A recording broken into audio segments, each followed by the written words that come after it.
Magandang umaga, narito na ang PTV Balita ngayon. Nakatakda ng bumiyahe patungong Japan si Pangulong Ferdinand R. Marcos Jr. mamayang tanghali para sa 4 na araw na state visit. Ang naturang biyahe ng Pangulo ay ang kanyang kauna-unahang state visit sa naturang bansa. Ayon sa Department of Foreign Affairs, makakapulong ng Pangulo si Japanese Prime Minister Sanai Takaichi kung saan kabilang sa mga tatalakayin ay ang usapin sa depensa, maritime issue, energy security at maging ekonomiya. Nakatakda rin umano makipagpulong ang Pangulo sa Japanese business groups, gayon din ang pagbisita sa Filipino community doon. Samantala, magkakaroon ng isang welcome ceremony at state call sa Imperial Palace sina Pangulong Marcos Jr.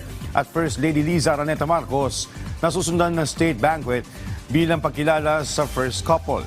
Ngayong taon ay ipinagdiriwang ang ika-70 diplomatic relations ng Pilipinas at Japan. Samantala, nag-issue ng formal letter ang Department of Justice sa abogado ni Senador Bato de la Rosa na si Atty. Jimmy Bondoc. Ito ay para sa impormasyon sa kinaroroonan ng Senador.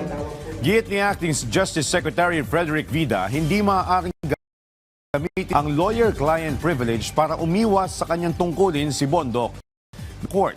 Samantala, pinasasabina din ng DOJ mentong barilan sa Senado noong nakaraang Mayo at 13.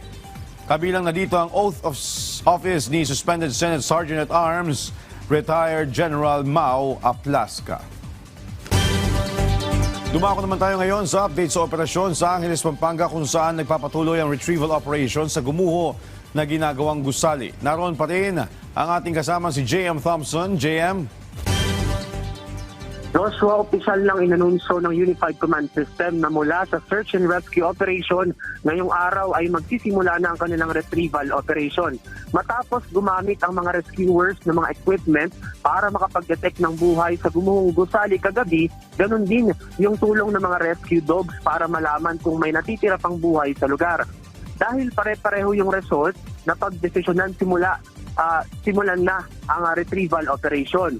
Sisimulan nila yung operasyon sa pagsasaayos ng lugar kung saan lalayo yung mga ahensya kasama yung media dun sa pinangyarihan ng gumuhong gusali. Para ito magbigay ng espasyo sa mga equipment pantanggal ng mga debris. Mano-mano nilang puputulin yung mga scaffolding at aalisin yung mga tipak ng semento. Sa oras na magkaroon ng hindi maayos na paggalaw habang ginagawa yung operasyon ay pansamantala nila itong ititigil. Sisiguraduhin naman ang mga rescuers na poprotektahan nila yung mga katawan ng biktima sa abot ng kanilang makakaya. Hinihiling din ng otoridad ang kooperasyon ng mga kaanak na makipag-ugnayan sa kanila para ma-identify o ma-verify yung mga katawan na kanilang makukuha. Samantala, Joshua, magkakaroon naman ng separate na press briefing para dun sa investigasyon dito sa gumuhong gusali sa Angeles City, Pampanga. Sa ngayon kasi ay hindi pa rin makontak yung owner at contractor ng gusali. Pero sa oras na matapos ang investigasyon ay magkakaroon sila ng karampatang parusa, lalo't buhay ang naging kapalit ng pagkukulang sa gumuhong ginagawang gusali. Joshua? Maraming salamat, JM Thompson. Sa ibang mga balita, ipinatutupad na rin ngayon ang diskwento sa pamasahe sa mga pampasaherong barko. Ito ay sa ilalim ng programang Lakbay Alalay ng gobyerno na nagsimula kahapon. Ayon kay Transportation Senior Undersecretary for Road Transport, ang infrastructure, Mark Steven Pastor, katumbas nito ay ang Net Service Contracting Program ng Land-Based Mode of Transportation.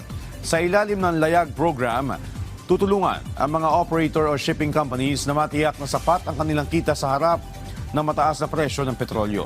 At kasabay din ito ay ang pagbibigay ng diskwento sa mga pasahero na depende sa ruta ng barko. Tinatayang aabot sa 1.16 million na mga pasahero ang makikinabang sa programa kada araw sa loob lamang ng 12 araw. Sa tala ng DOTR, aabot sa higit 70 passenger vessels ang kasali sa Lakbay Program.